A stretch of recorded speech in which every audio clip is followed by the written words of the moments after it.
Engineering has a quiet obsession, not with the structures that fall, but with the ones that refuse to. A bomber at 200 miles an hour. A mountain in the reservoir.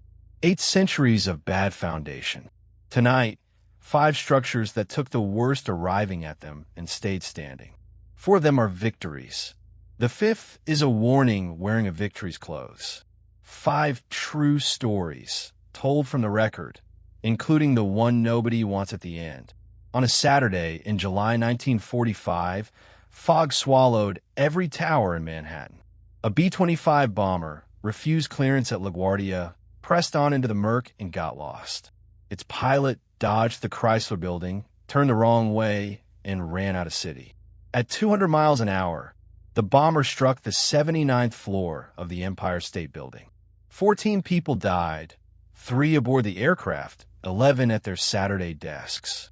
One engine tore clean through the building and out the far side, igniting a penthouse a block away. The other engine dropped down an elevator shaft, slicing the cables as it went. Elevator operator Betty Lou Oliver, badly burned, was loaded into a second car to escape. Its cables were cut too, and the car fell 75 stories with her inside. Compressed air in the sealed shaft broke the fall. She lived and holds the record still. The fire was out in 40 minutes, still the highest structural fire ever brought under control. And the frame itself barely noticed. The building absorbed a bomber and stood. In 1418, Florence had a cathedral with a hole in it the size of a plaza.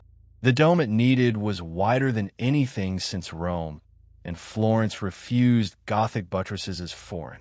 Worse, no forest in Tuscany could scaffold a span like that from the ground. The Wool Guild held a competition, and a hot-tempered goldsmith named Brunelleschi won it. His answer was 2 domes in one, a light outer shell riding on an inner structural one.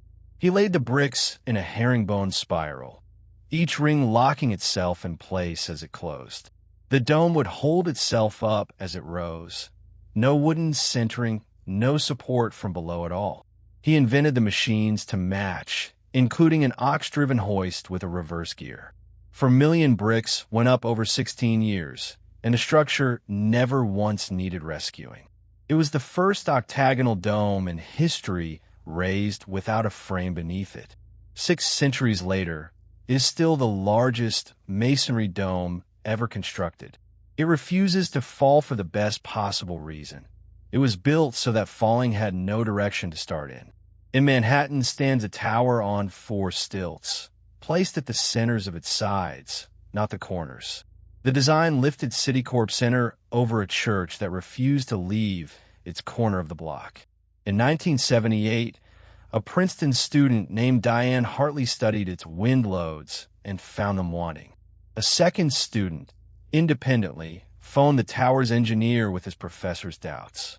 William Lemessurier rechecked everything and found something worse than a theory. During construction, his welded joints had been quietly swapped for cheaper bolted ones.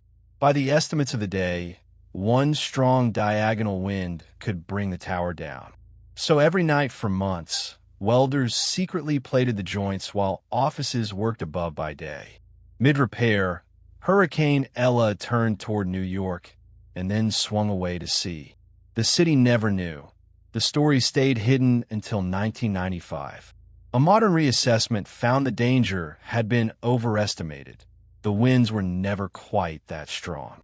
But the lesson stood, and it is taught to every engineering student. He checked instead of dismissing.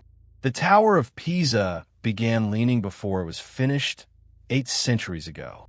Its own medieval builders tried to correct it as they went, curving the tower like a banana. Then in 1989, a medieval tower in Pavia collapsed without warning. Pisa took the hint. The tower was closed, its bells removed, cables anchored far away. 870 tons of lead went onto the foundation's high side. But the real cure was stranger. The engineers proposed saving the tower by digging under it. Drills bored diagonally beneath the raised side, withdrawing soil a fraction at a time. 38 cubic meters of earth came out, and 14,000 tons of marble leaned gently back. 45 centimeters back to its lean of 1838, still tilted exactly as Pisa needs it. It reopened in 2001, declared safe for 3 centuries more. And in 2008 came the strangest news of all. For the first time in its history, it had stopped moving. The last structure held more perfectly than any of them, and that is exactly the problem. The Vajont Dam in Italy was a thin concrete arch over 800 feet tall. Superb engineering. The flaw stood beside it. Monty Tak, whose slopes 3 separate experts called unstable. The warnings were dismissed or concealed, and the reservoir kept filling. In October 1963, after weeks of rain, the ground was moving daily. On the night of October 9th, the whole flank of the mountain let go at once. 260 million cubic meters of rock hit the water like a piston. A wave 800 feet high leapt the dam and fell into the valley below. Longarone and its neighbors were erased in minutes. An estimated 1,900 to 2,500 people, and the dam stood, almost untouched, still holding 2/3 of the reservoir behind it. It was never refilled. It generates nothing, and it never will. The concrete passed every test ever set for it. The people below it are still dead. A frame that swallowed a bomber. A dome with no way to begin falling. A tower fixed in secret. A tower talked back from the brink. And a dam whose perfection saved no one, because the danger was never in the concrete. That is the honest lesson of the structures that refuse to fall. Strength is necessary. It has never once been sufficient. Someone still has to look at the mountain,